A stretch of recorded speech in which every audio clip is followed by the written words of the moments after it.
think one of the things that I find quite intriguing when I look at the market in general, and I look at what we're all doing within this particular program, which is I think a great example of how to do it well. Within a lot of organisations, there's a real lack of ownership of this problem.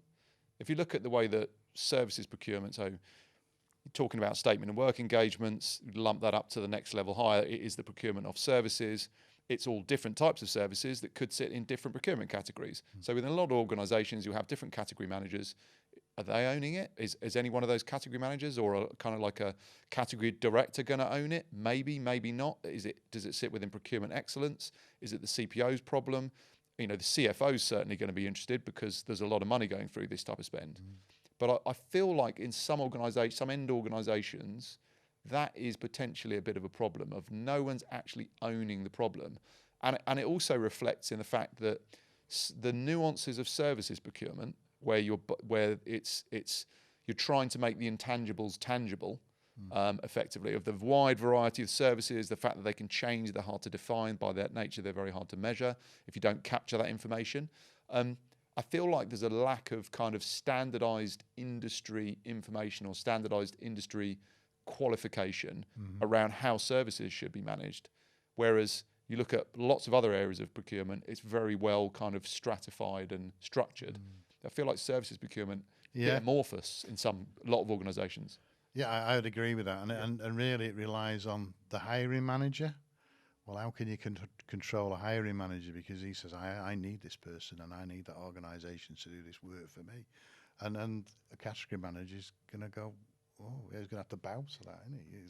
So if you look at, for example, like the civil engineering industry where I started, okay, so you've got a procurement office typically, and they're typically going to buy you your goods, so your concretes and your sands, and they will have an influence on it because they're controlling the sort of the gross volumes and the gross spend of that.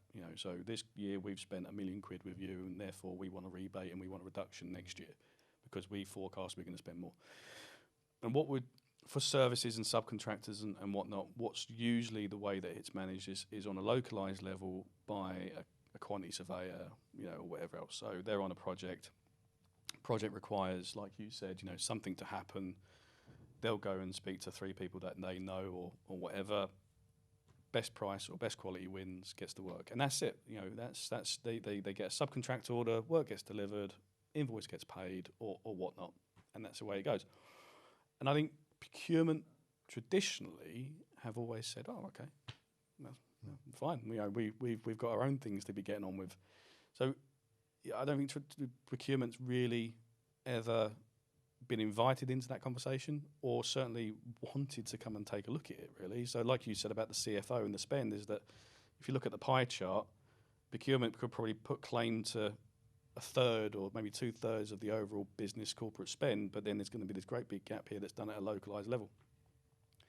And like you say, Chris, the person that has the overall decision-making authority in that area is going to be the project manager because he needs it and that's it. Yeah.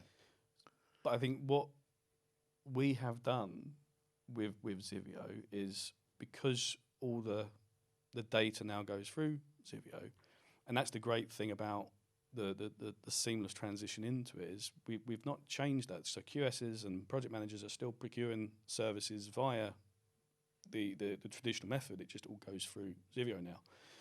And then once you've started to let the data start to flow in, you can then start to see the holistic view of the supply chain. So what you'll find quite commonly is 2-3 suppliers doing the exact same thing, whereas that one's priced it a little bit more, that one's priced it, so you get to see from a procurement point of view where you can gain cost efficiencies, where you can start to bring down the price but maintain the quality, which is obviously where value comes from.